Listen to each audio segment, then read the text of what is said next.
Hello दोस्तों, कैसे आप सभी लोग। आपका स्वागत है आज की वीडियो में। आज की वीडियो में हम बात करेंगे न्यू टॉपिक जिसका नाम है रिटर्न ऑन एसेट्स। ये बैंकिंग स्टॉक्स को एनालाइज करने के लिए बहुत ही ज्यादा इंपॉर्टेंट टॉपिक है।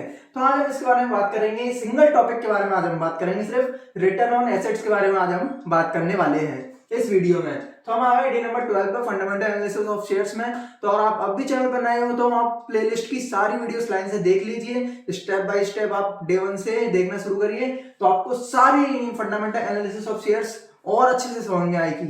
तो ये तो हम बैंकिंग स्टॉक्स एनालिसिस कर रहे थे, तो चलिए आज हम बात करते हैं रिटर्न ऑन एसेट्स के बारे में। तो देखिए, किसी बैंक पे अगर डिपॉजिटर्स पैसे जमा कर रहे हैं, कोई बैंक है उस पर डिपॉजिटर्स पैसे जमा कर रहे हैं, तो उस पर बैंक को इंटरेस्ट देना है, तो वो बैंक के लिए क्या हो गया, लायबिलिटीज हो गई। अगर बैंक के पास डिपॉजिटर्स ने पैसे जमा करे तो बैंक पे पैसा आ गया, अब बैंक को उनको इंटरेस्ट पे करना पड़ेगा, तो वो बैंक के लिए होगी लायबिलिटी। और दूसरी चीज कैसे होगी, एसेट कैसे बनेगा। अब जो बैंक किसी को वो भी पैसा इंटरेस्ट के रूप में दूसरों को देता है, लोन के रूप में देता है, तो उससे इंटरेस्ट आता है, वो बन गया बैंक के लिए एसेट। जो डिपॉजिटर ने जमा किया उस पर बैंक को इंटरेस्ट देना है, वो बन गया बैंक के लिए लायबिलिटी। और जिसको लोन दे रही है बैंक, जहां से पैसा इंटरेस्ट के रूप में आ रहा है, वो बैंक के लिए बन गया क्या, एसेट बन गया। ठीक है, तो रिटर्न ऑन एसेट्स की हम बात करते हैं आज। मान के चलते हैं जो बैंक में डिपॉजिटर्स पैसे जमा करते हैं ना, तो उसका एक एग्जांपल लेके समझते हैं हम। कोई एक मार्केट में नई नई बैंक खुलती है जिसका नाम है एबीसी बैंक। ये एबीसी बैंक मार्केट में नई खुली, ठीक है। अब इसके 1000 रुपए डिपॉजिट हुए बैंक में, 1000 रुपए डिपॉजिट हुए। कितने डिपॉजिटर है इसके, दो डिपॉजिटर है इसके, ठीक है। इसके दो डिपॉजिटर ने 500 रुपए जमा करे बैंक में, एक ने 500 करे, दूसरे ने भी 500 करे। अब बैंक के सिर्फ दो ही डिपॉजिटर हैं जिनकी वैल्यू बहुत ज्यादा है, 500 रुपए 500 रुपए। अब यहां पर बैंक को क्या दिक्कत हो जाएगी, बैंक को यहां पर यह दिक्कत हो सकती है, मान के चलो इस डिपॉजिटर ने कहा नहीं जी मेरे को तो पैसे मेरे को चाहिए, मेरे को जरूरत है, मैं अपने विड्रॉ मार लेता हूं। तो अगर इसने 500 रुपए विड्रॉ मार लिए तो बैंक के पास 500 रुपए रहेंगे सिर्फ। बैंक का सिस्टम बिगड़ जाएगा विड्रॉ करने से। बैंक में से अगर इतना बड़ा अमाउंट एक बार में निकल गया, वैसे तो बैंक अभी नई थी, चलने से पहले ही बंद हो जाएगी। तो डिपॉजिटर इतने बड़े अमाउंट जमा करने के बाद पूरा निकाल ले रहे हैं, तो बैंक को चलाने के लिए पैसा ही नहीं बचेगा फिर। तो बैंक को ये बात देखना जरूरी है, भले बैंक के पास 100 डिपॉजिटर आए। दूसरा केस क्या हो सकता है, ये पहला था। दूसरा केस 10-10 रुपए, 10-10 रुपए कितने डिपॉजिटर, 100 डिपॉजिटर ने जमा करे। अगर 10-10 रुपए भी 100 डिपॉजिटर्स ने जमा करे तो बैंक के पास फिर 1000 रुपए हो गए। अब बैंक के पास दिक्कत नहीं है। क्यों दिक्कत नहीं है, अगर 10 रुपए 20 रुपए मान के चलो 2-3 डिपॉजिटर्स ने, इन 2-3 लोगों ने निकाल भी लिए पैसे, इन 2-3 लोगों ने पैसे अगर निकाल भी लिए, विड्रॉ कर लिए, तो बैंक को कोई फर्क नहीं पड़ेगा। बैंक के पास फिर भी 900 से ऊपर की मनी रहेगी। तो बैंक को यह देखना जरूरी है, बैंक में जो डिपॉजिटर पैसा जमा कर रहे हैं वो ग्रैन्युलर होना चाहिए। ग्रैन्युलर समझते हो, कंकड़ पत्थर। अगर आप एक ही पत्थर का बोझ अपने सर पर लेकर चलोगे तो बहुत ज्यादा है, और अगर छोटे छोटे कंकड़ आपके पास थोड़े से भी हैं तो कम लगेगा वो आपको। तो आप पत्थर इतना बड़ा लोगे तो ज्यादा, और छोटे छोटे कंकड़ आप सारे जगह लोगे तो कोई दिक्कत नहीं है। तो वही आप बैंक को अपने जो भी डिपॉजिटर हैं वो ग्रैन्युलर हो, डाइवर्सिफाइड हो, कई तरीके से हो, तो बैंक में कोई फर्क नहीं पड़ेगा। बैंक से अगर पैसे विड्रॉ करते भी हैं अगर डिपॉजिटर, तो यही बैंक को देखना होता है लोन में। लोन में कैसे देखना है बैंक को, मान के चलो बैंक के पास पैसा आ गया, डिपॉजिटर ने तो पैसा जमा कर दिया, अब बैंक के पास पैसा आ गया, लोन वाले आए, भैया जी मैं लोन दे दूं। मान के चलो किसान आए, किसानों को बैंक ने सारा लोन किसानों को ही दे दिया।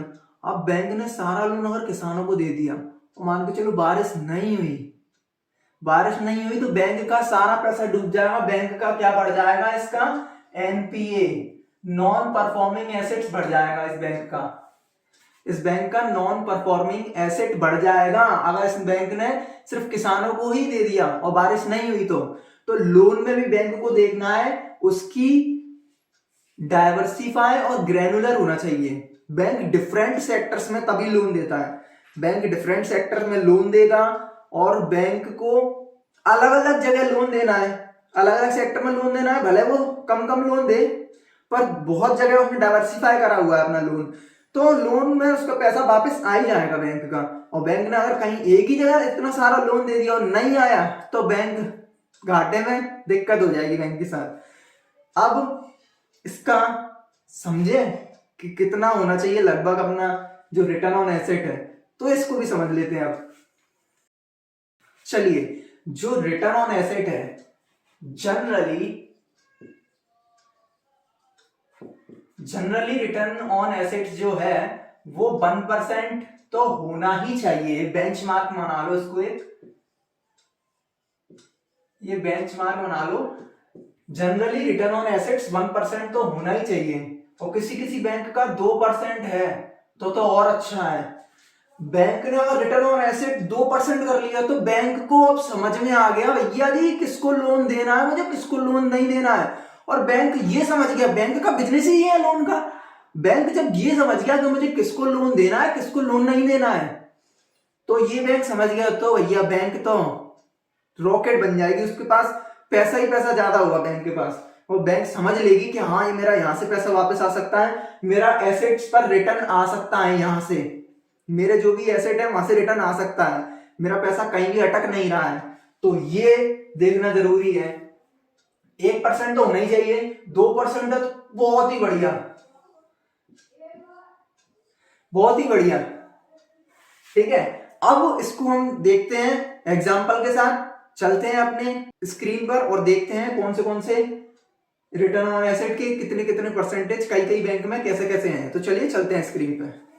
चलिए हम आ गए अपनी स्क्रीन के ऊपर, ticker.finology.in, इस पर जाते हैं और देखते हैं, एनालाइज करते हैं। तो चलो हम किसी बैंक को देखते हैं।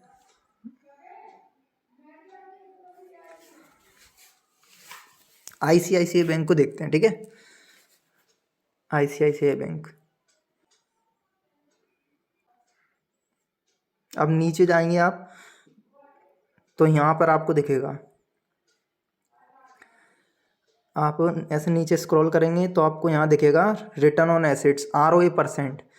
तो आरओए परसेंट कैसा चल रहा है इस बैंक का, ये देखो 5 साल पहले 1.28%, फिर पिछले 3 सालों से 1.76%, फिर पिछले 1 साल से 2.13%। तो रिटर्न ऑन एसेट्स बैंक बढ़ा रही है अपना, धीरे धीरे return on assets percentage bank का बढ़ रहा है। मतलब बैंक ये समझ सकती है अब कि किसको जो लोन मुझे देना है, बैंक को अब समझ में आ रहा है कि मुझे किसको लोन देना है किसको नहीं देना है।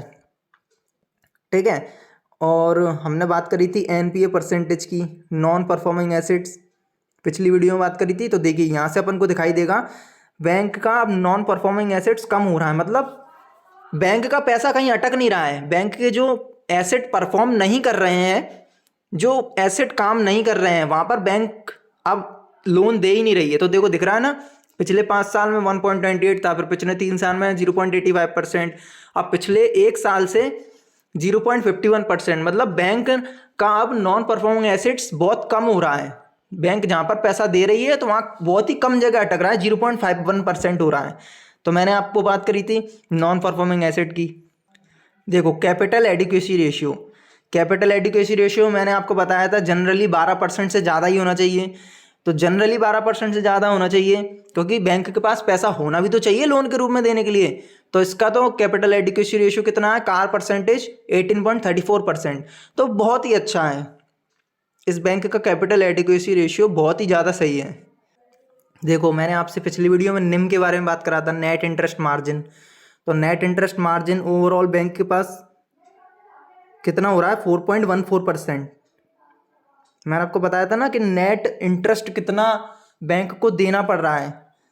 कई सेविंग अकाउंट के रूप में देना पड़ रहा है, पॉलिसी कोई एफडी वगैरह सबको मिला के नेट इंटरेस्ट बैंक को कितना देना पड़ रहा है 4.14%। और बैंक लोन कब कितने में देती है, लगभग 12-13% पे। तो बैंक कमा रही है अच्छा खासा। तो बैंक का यहाँ पर नेट इंटरेस्ट मार्जिन काफ़ी अच्छा है। तो ऐसे आप नेट इंटरेस्ट मार्जिन भी देख सकते हैं। और आप यहाँ पर मैंने आपको कैपिटल एडिक्वेसी रेशियो बताया था, कार परसेंटेज, वो आप यहाँ पर देख सकते हैं। और अभी अपन ने रिटर्न ऑन एसेट की बात करी, वो तो आपको यहाँ पर दिख ही रहा है। तो चलिए किसी और बैंक को और देखते हैं कि एग्जाम्पल आईडीएफसी बैंक को देखते हैं। आईडीएफसी,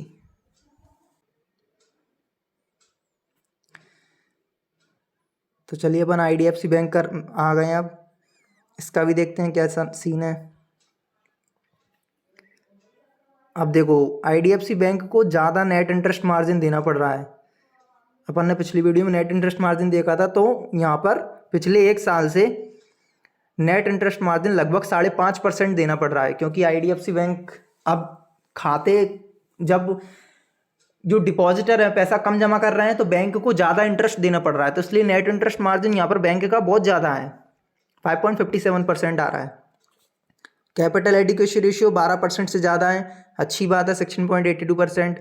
और रिटर्न ऑन एसेट यहाँ पर थोड़ी गड़बड़ी दिखाई दे रही है, बैंक का एसेट्स पर रिटर्न आ ही नहीं रहा है। नहीं, पिछले 5 साल से तो बेकार था। नेट जो रिटर्न ऑन एसेट था बैंक का पिछले 5 साल से बेकार था, -0.33% पर। पिछले 3 साल से थोड़ा सुधरा, अब पिछले 1 साल से और सुधर गया। देखो 1% से तो ज़्यादा ही है ना, जनरली 1% से ज़्यादा ही होना चाहिए, 1% तो होना ही होना चाहिए। तो रिटर्न ऑन एसेट्स इसका 1.13% है। तो आईडीएफसी बैंक का यहाँ पर ठीक ठाक है। तो इस तरीके से आपको देखना है, हमने 2 एग्जाम्पल से समझे, एक आईसीआईसीआई बैंक का देखा, एक आईडीएफसी बैंक का देखा। और ये कोई स्टॉक रिकमेंडेशन नहीं है, आप इसको बिना आंखें बंद करके खरीद मत लेना, आपको अपनी पूरी रिसर्च करनी है। मैंने आपको बताया है कैसे आपको एनालाइज करना है स्टॉक्स को, तो आप अपनी रिसर्च के बाद ही शेयर्स के बारे में सोचें। तो ये कोई स्टॉक रिकमेंडेशन नहीं था।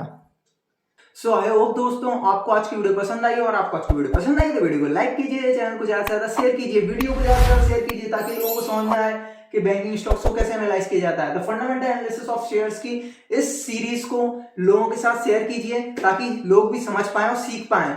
बिना सीखे डायरेक्टली अपन कोई भी शेयर्स को नहीं खरीदते हैं। तो आप इस वीडियो को ज्यादा से ज्यादा शेयर कीजिए, वीडियो पसंद आई तो वीडियो को लाइक कीजिए। चलिए मिलते हैं नेक्स्ट वीडियो में नेक्स्ट टॉपिक के साथ, तब तक के लिए बाय।